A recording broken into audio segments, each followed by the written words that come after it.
So let's talk about the future that probably has started already.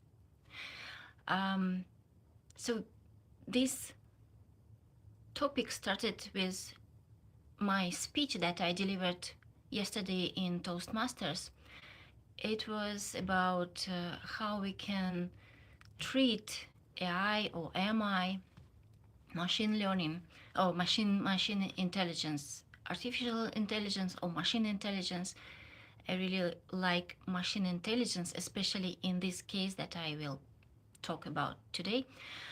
Um, and then I shared in my family chat, and my parents commented. My mom said, "Oh, interesting topic. You will be the first coach for AI agents." And like, yeah, interesting conclusion from my speech because I didn't imply this in my speech, but I guess she got it at some point. All right. And my father said, yes, but you probably should start with cyborgs, like between, right? Humans and machines. There are half humans, half machines. All right. Uh, by itself, it was very unusual because usually they don't say, they put heart or thumb up or like other emojis. And here, meaningful words like wow. Very pleased. And then I started to think about these cyborgs and who those people will be and how they will perceive reality. And I was thinking about those chips for blind people and discussed with my husband for a long time. Um, as a very sensual person in a way that senses mean a lot to me. And I perceive the world through senses. And of course, I love to be lost in my head. I love to research, to think. I love it. It's like it's my therapy. If I have hard feelings, I can treat myself with reading, research, thinking about something. I always think about something. But what is more powerful is feeling, being aware, sensing the environment. Going, it might be very hard when it's an environment with people and they're toxic and I feel everything and I like it might be very exhausting. But then I know if I go outside into the nature, I will be charged with positive energy, and this is from senses. So being like that, knowing how powerful our senses, human senses, and how sensitive our senses are. I don't know how does it make sense, but taking into account those people who put chips in their head to start to see the world or to know the world, because it's not quite seeing the world if the technology, as far as I understand and as far as I know from those videos from Neuralink explaining their technology, the person will be knowing the world through a chip with a tiny camera or something that this camera will record the world, a reality, and this person will know this reality through viewing recording, basically, like what I get from that technology. So it will be kind of local television for this person, local news for this particular moment. He is going somewhere, and local television of this moment will transition.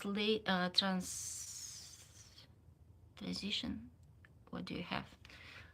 Will give the picture or video of this situation to him. So my question is how those people will experience reality. Where this experience lives? When we go into reality. We see the flower. That's the first that we experience, is our experience. The first that we sense, and before interpretation, it's our experience. For me, at least, like flower and everything that I feel about it. That's my experience. And then interpretation, and then conceptualization. Oh, this is a flower. This thing is flower. These feelings are about flower. Uh, the flower is not dangerous or dangerous. The flower is beautiful or not beautiful. The flower, what can I do with this flower? I can just pass by the flower, or just, I can smell the flower. Like everything else goes after I experience this qualia. So in philosophy and consciousness debates or conversations, they have this qualia, which is the basic unit of reality, or like what we experience with reality. We experience this qualia, the quality, or I think it's Italian word, but those clients of chip CHIP technology will be experiencing a totally different reality. They will not have access to real reality as we have through senses, because they they don't have this vision sense, right?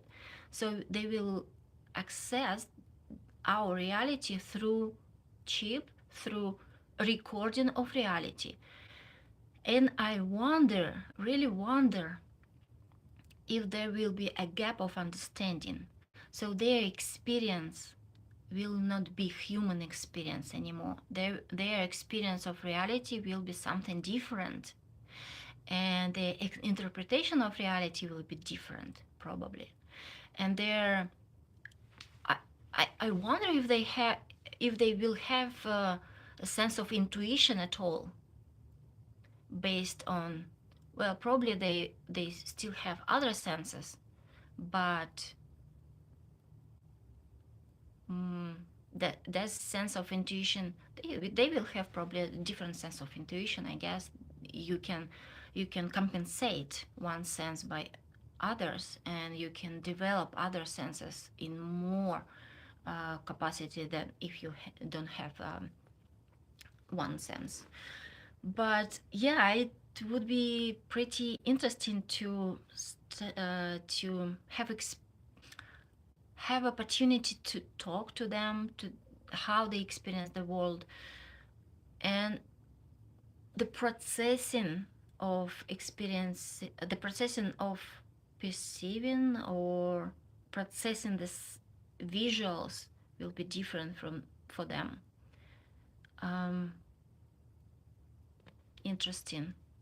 And okay, science fiction or not science fiction, probably they will be given some recording stuff that is not like augmented reality or virtual reality before their eyes, and they would think that it's real reality, and they would react accordingly to the fake reality, and what will happen after that, and those psychological issues with that.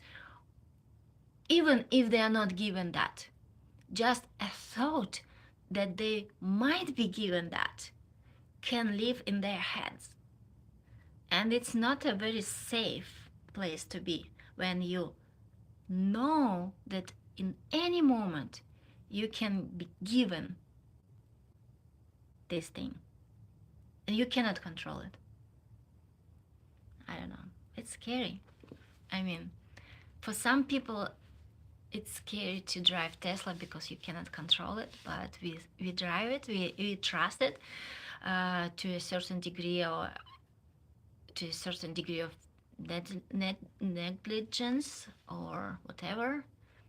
So it's everything is so relevant, or you know, but a chip in my head that I cannot control. That's, yeah, That's quite a push. Very interesting. Thank you for being here. Eat your pizza crust. It's a suggestion from, I guess, machine intelligence to ask these questions in my video about chips. Fish and chips, pizza crust. All right, bye.